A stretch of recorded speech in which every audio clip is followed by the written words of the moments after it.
তুমি কোথায় আছো হে গুরু চাঁদ, আবার এসে ধরো যে হাল।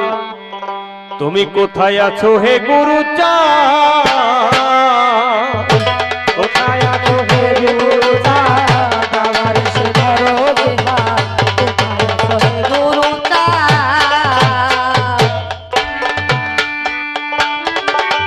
সম্মুখে ঘোর মানিসা, সম্মুখে ঘোর মানিসা, সবখানে স্বার্থের জঞ্জাল। কোথায় আছো হে গুরু চাঁদ, আবার এসে ধরো যে হাল। কোথায় আছো হে গুরু চাঁদ, লক্ষ মানুষ লক্ষ হারা, কেউ দেখায় না সঠিক পথ।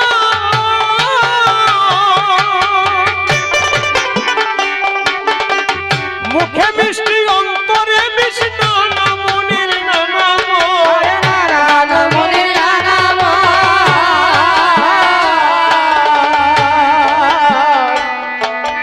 লক্ষ মানুষ লক্ষ হারা, কেউ দেখায় না সঠিক পথ।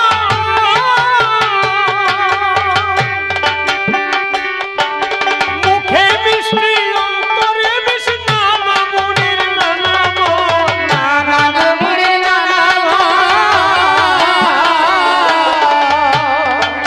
সহজ সরল যারা হবে, আত্মকলঙ্কিত হবে। সহজ সরল হবে, আত্মকলঙ্কিত হবে। সহজ সরল যারা হবে, আত্মকলঙ্কিত হবে। আবার ফিরে এসে পাবে, আবার ফিরে এসে পাবে, ছিন্ন করবে ছলনার জাল। কোথায় আছো হে গুরু চাঁদ, আবার এসে ধরো যে হাল। কোথায় আছো হে গুরু চাঁদ, কবি বলছেন, হে গুরুচাঁদ ঠাকুর, বর্তমান আমাদের মধ্যে যে পরিস্থিতি, তুমি আবার ফিরে না এলে যে অধঃপতন ঘটে যাচ্ছে সমাজের, এর হাত থেকে বাঁচা মুশকিল। অর্থাৎ কি, গুরুচাঁদ ঠাকুরের দর্শন অনুসারে যদি নিজেকে তৈরি করতে না পারে, তারা জগতের কল্যাণ করতে পারবে না। মানব সেবা কেমন করে করতে হয়? আমরা বেশিরভাগই তো নিজের সেবার জন্য ব্যস্ত থাকি। মুখে বলবো জনগণের সেবা, কিন্তু আসলে হবে নিজের সেবা। ওই যে মুখে মিষ্টি আর অন্তরে বিষ, এই মানুষই বেশি, কিন্তু এই মানসিকতা দিয়ে জগতের কল্যাণ করা যায় না, মানুষের কল্যাণ করা যায় না। আর নিজের সাময়িক কল্যাণ মনে হলো প্রকৃতপক্ষে কল্যাণ হয় না। তাই বলছে,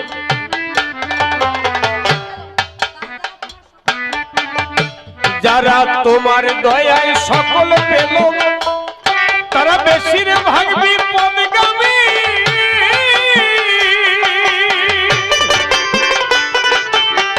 কুসংস্কার ব্যভিচারে মত্ত মাতাল দিবা জমি। মত মাতাল দিবা জমি। যারা তোমার দয়ায় সকল পেল, বেশিরভাগ বিপদগামী। কুসংস্কার ব্যভিচারে মত্ত মাতাল দিবা জমি। মত মাতাল দিবা জমি। তারা কেউ বলে না তোমার কথা, মুখেই শুধু দেয় বক্তৃতা। কেউ বলে না তোমার কথা, মুখে শুধু দেয় বক্তৃতা। কেউ বলে না তোমার কথা, মুখেই শুধু দেয় বক্তৃতা। দুঃখের কথা বলবো কথা, দুঃখের কথা বলবো কথা, এমনই পোড়া কপাল। কোথায় আছো হে গুরু চাঁদ, আবার এসে ধরো যে হাল। কোথায় আছো হে গুরু চাঁদ, অনেকে আছে তো স্বীকারই করে না হরিচাঁদ গুরুচাঁদ ঠাকুরের অবদান, অথচ আমাদেরই ঘরের সন্তান। আবার অনেকে স্বার্থের জন্য একটু বলে, কেউ ব্যবসা করে, কেউ রাজনীতি করে, কেউ সমাজনীতি করে, কেউ কত কিছু করে।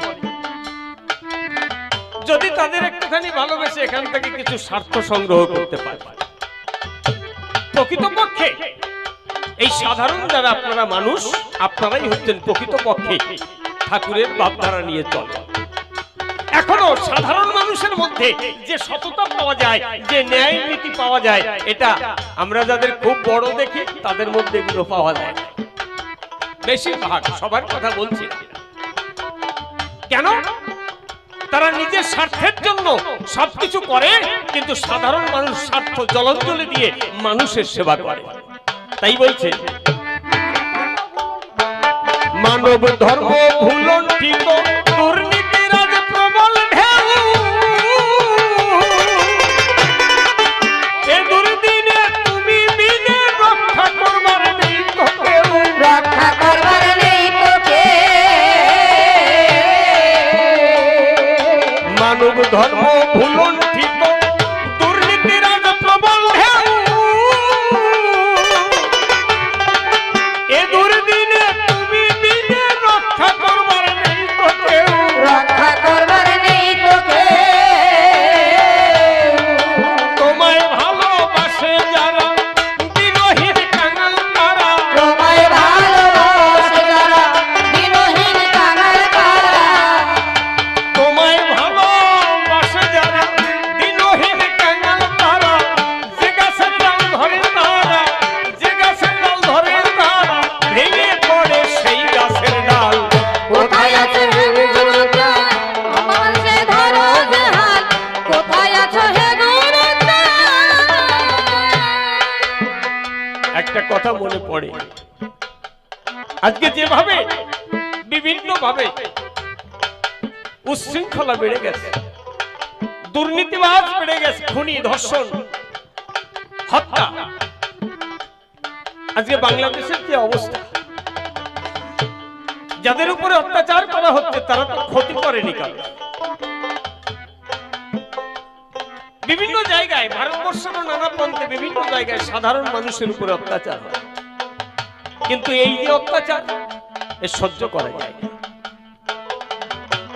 অবিলম্বে বলবো, যারা প্রশাসক, যারা রাষ্ট্র নেতা, যারা রাষ্ট্র পরিচালনা করে, তারা যদি এখানে হস্তক্ষেপ না করে সাধারণ মানুষদের বাঁচানো যাবে না। কারণ এরা হচ্ছে বিভিন্ন নোংরা নীতির শিকার। আজকে সর্বস্তরে ঘুম ধরে গেছে। এই যে অত্যাচার, নিপীড়ন এই যুগ যুগ ধরে চলছে, কিন্তু গুরুচাঁদ ঠাকুর যখন ছিলেন আমাদের মাথার উপরে ঢাল হয়ে তিনি আমাদের রক্ষা করেছেন। আজকে দেশভাগের যন্ত্রণা, আমাদের মানুষ, আপনারা যারা এখানে বসে আছেন, আপনারা কেউ বলতে পারবেন না। আপনাদের জন্মভিটে ছেড়ে দিয়ে এখানে এসেছে, এখনো কত মানুষ দেশে আছে। এই দেশ ভাগ কাদের স্বার্থে হয়েছে? সাধারণ মানুষের স্বার্থে হয়েছে? হয়নি। আজকে নানান রকমের ছেলে খেলা চলছে। কেউ বলে নাগরিকত্ব দেব, কেউ বলছে নাগরিক সবাই, কেউ বলছে অমুক তমুক। এই দেশটা ভাগ হয়েছিল কেন? সাধারণ মানুষের মতামত নেওয়া হয়েছিল? হয়নি। আচ্ছা, আপনি কারোর বাড়িতে, কেউ 4 ভাই, এক বাবার 4 সন্তান, তারা যদি আপনাদের না বলে যে আমরা 4 ভাই ভিন্ন হব, আপনাদের কি ক্ষমতা আছে তাদের ভাইদের ভাগ করে দেবেন? তাহলে যে দেশ বিভক্ত হবে সেই দেশের যারা সাধারণ মানুষ, যারা দেশের বাইরে পড়বে, তাদের কাছে অনুমতি নেওয়া হয়েছিল? হয়নি। শুধু কয়েকজন নেতা মিলে ঠিক করেছে দেশটাকে ভাগ করে দিতে হবে, আম জনতার কাছে জিজ্ঞাসা করা হয়নি। কেন? নেতাদের পিছনে জনতা না থাকলে তারা নেতা হয়, কিন্তু তাদের নেতা বানিয়ে দিলে আর আপনার কথা শুনবে না। তার জন্য ভোগ কে করবে? না সাধারণ মানুষকে তার দুর্ভোগ ভোগ করতে হচ্ছে। আজকে আমাদের মানুষ, কোটি কোটি মানুষ, তাদের জান মাল নিরাপত্তার অভাবে তারা দিনের দিন প্রতিনিয়ত তারা ক্ষতির শিকার হচ্ছে, খুন হচ্ছে, তাদের ধন সম্পদ চলে যাচ্ছে, মায়েরা ধর্ষিতা হচ্ছে, ভয়ে বাচ্চাদের জীবনযাপন অসহ্য হয়ে যাচ্ছে। তাহলে এই যে পরিস্থিতি তৈরি হয়েছে, এর থেকে পরিত্রাণের উপায় কি?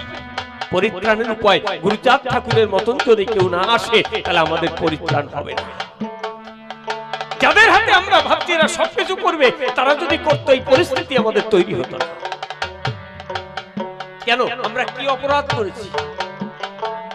অপরাধ একটাই, আমরা লেখাপড়া শিখতে চেয়েছি গুরুচাঁদ ঠাকুরের উপরে না। আর আপনি যদি লেখাপড়া শেখেন, কিছু বোঝেন, তাহলেই আপনার শত্রু হবে। দেখবেন বোকার কোনো শত্রু নেই, আছে? সে খেলেও ভালো, না খেলেও ভালো, বসে থাকবে, করে কেউ কিছু বলবে না। কিন্তু আপনি যদি অন্যায়ের প্রতিবাদ করেন, আপনি যদি চালাকি ধরে ফেলেন, আপনি যদি বজ্জাতি ধরে ফেলেন, আপনি যদি যারা শেয়ানাগিরি করছে ধরে ফেলেন, তাহলে আপনি খারাপ। আপনার কোনো শত্রু নেই তো। আপনার চুরি করা লাগবে না, সাজরামি করা লাগবে না, কারোর ক্ষতি করা লাগবে না। শুধু এই তিন রাস্তার মোড়ে দাঁড়িয়ে সত্যি কথা কয়টা সকালবেলায় বলবেন, দেখবেন রাত্রেবেলায় আপনার উপরে আক্রমণ হবে। কেন? আপনি আর তাই করেন। বর্তমানে এমন অবস্থা তৈরি হয়েছে যে সত্যি কথা বলার কায়দা নেই। ন্যায় নীতি আদর্শ ওটা খাতা কলমে থাকবে, কিন্তু বাস্তবে তার প্রয়োগ নেই। কেন নেই? তাহলে এ দায় কার? এ দায়িত্ব দেশের শাসকের, এ দায়িত্ব রাষ্ট্র পরিচালকদের, এ দায়িত্ব তাদের যারা দেশটাকে রক্ষা করবে, তাদের দায়। তারা যদি ঠিক হতো, তাহলে মানুষ এত বিপদে যেতে পারে না। তাহলে আমাদের সেই জায়গায় সচেতন হতে হবে। কতগুলো সত্যি কথা বললাম, যে রাগ হয় হোক গিয়ে, তাতে কিছু এসে যায় না। কারণ লক্ষ লক্ষ কোটি কোটি মানুষ প্রতিনিয়ত তারা বঞ্চিত হবে, লাঞ্ছিত হবে, তারা বিভিন্ন রকমের তাদের অসুবিধা হবে, আর আমাদের এইগুলো দেখে সহ্য করতে হবে, তা তো না।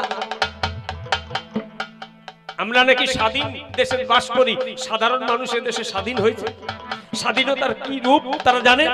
তাদের প্রতিনিয়ত একটা উৎকট, মানে একটা মাতাল চরিত্রহীনের চোখরাঙানির ভয়তে তাদের মুখ বুজে থাকতে হয়। কেন?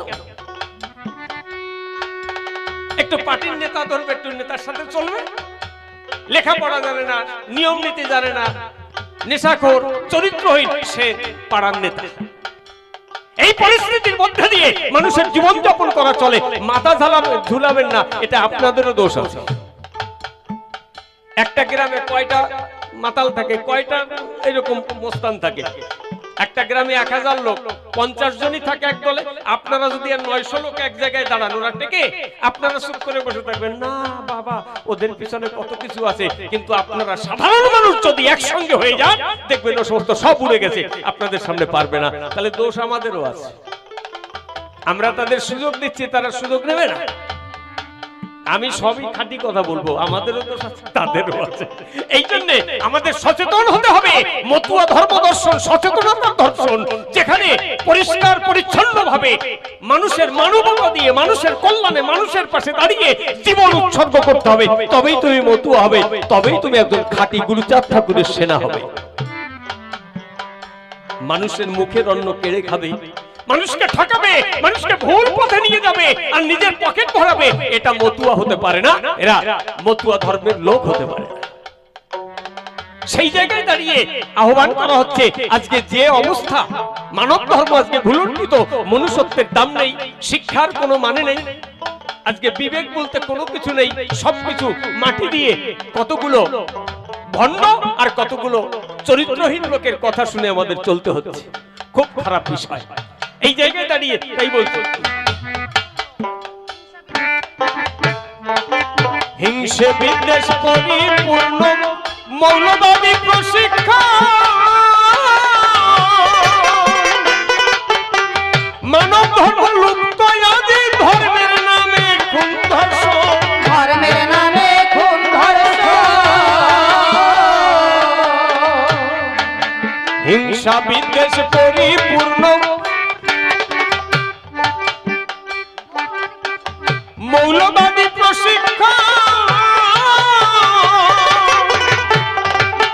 মানব ধর্ম লুপ্ত, আদি ধর্মের নামে খুন ধর্ষণ, ধর্মের নামে খুন ধর্ষণ,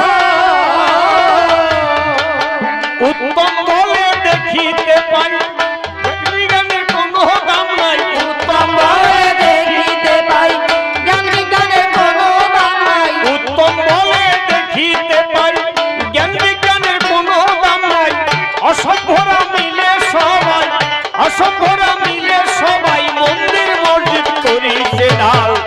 কোথায় আছো হে গুরুচাঁদ, আবার এসে ধরো যে হাল, কোথায় আছো হে গুরুচাঁদ। গ্রামের ভাব ছেড়ে এবার ভূমিকাতে যাই। বসে বসে শ্রবণ করুন আপনারা সবাই। মানব ধর্ম যদি মোদের রক্ষা করতে হয়, পরিষ্কার বলি আমি দাঁড়িয়ে সবাই, আপন পর না দেখিয়া আমার কথা নেবেন। মানব ধর্ম সবাই মানুষ ভালো দেবাসিবে, সবার উপর মানুষ সত্য তাহার উপর নাই।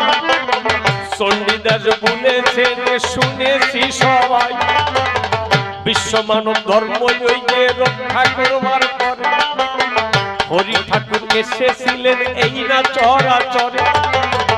মানুষে আসিয়া আবার মানুষে মিশিয়া হরি ঠাকুর গেলেন ওই যে লীলা যে করিয়া। মানুষের কল্যাণ যাহাতে যে হয়, সেই পথে চলতে হবে শুনুন সমুদায়। নারী পুরুষ কোন ওই যে ভেদাভেদ নাই, হরি ঠাকুরের কাছে সেই প্রশিক্ষণ পায়। সমাজে পুরুষ পাইবে যে অধিকার, নারীও পাইবে সমান করিলে বিচার। এই বাণী হরি ঠাকুর বলে যে গেল, 200 বছর আগে এই প্রশিক্ষণ দিল। আজও আমরা নারীকে অত্যাচার করিব, পায়ের তলায় তাদের ওই যে দাবিয়ে রাখিব। এটা কিন্তু মায়ের, এটা কিন্তু মতুয়াদের দর্শন কবু নয়।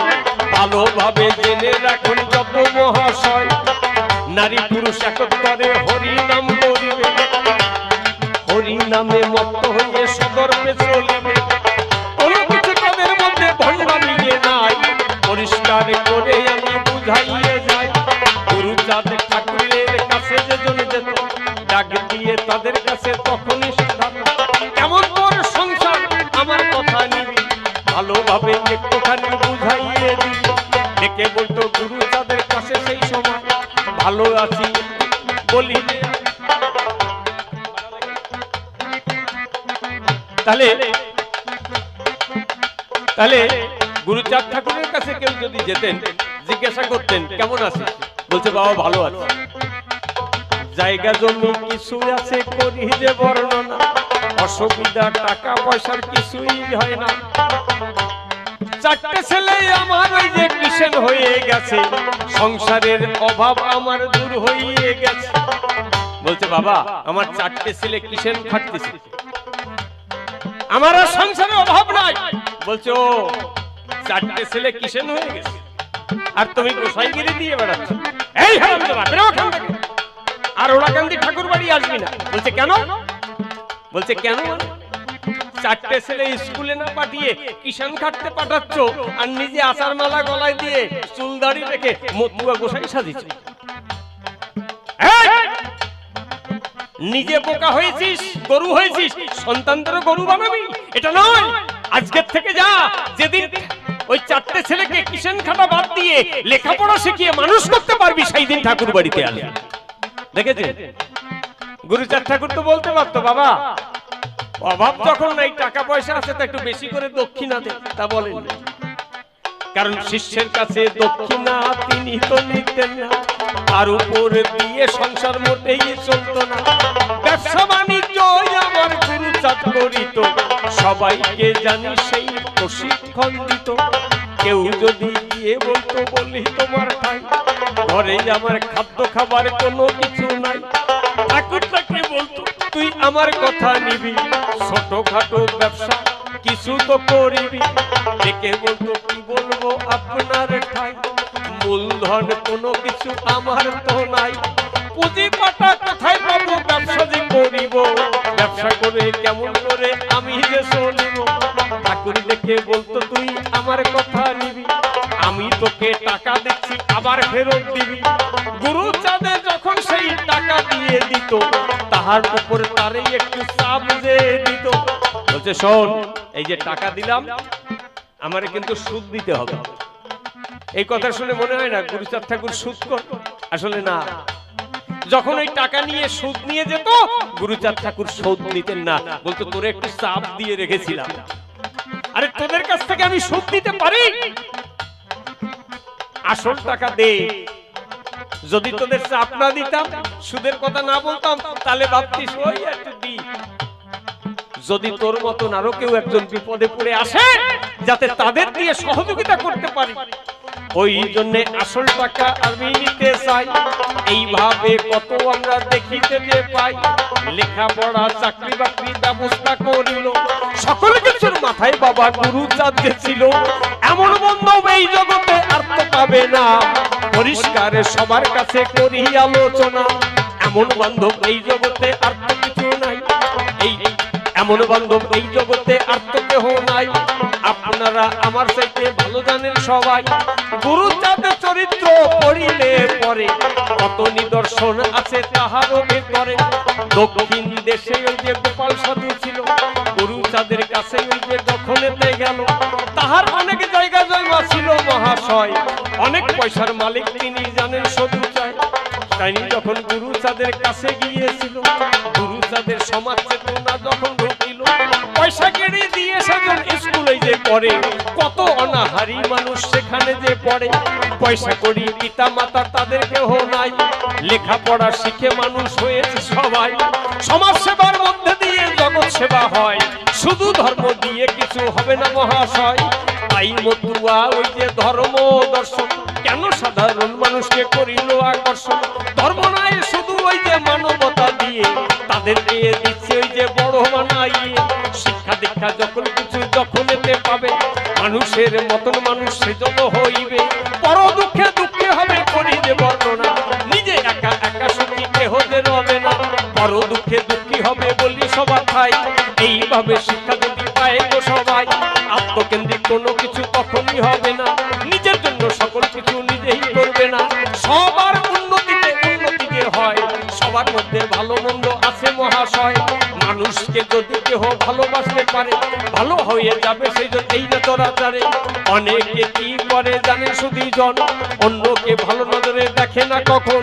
নিজে যদি ভালো হয় বলি সবার ধারে, এই জগৎকে সবাইকে ভালো করতে পারে।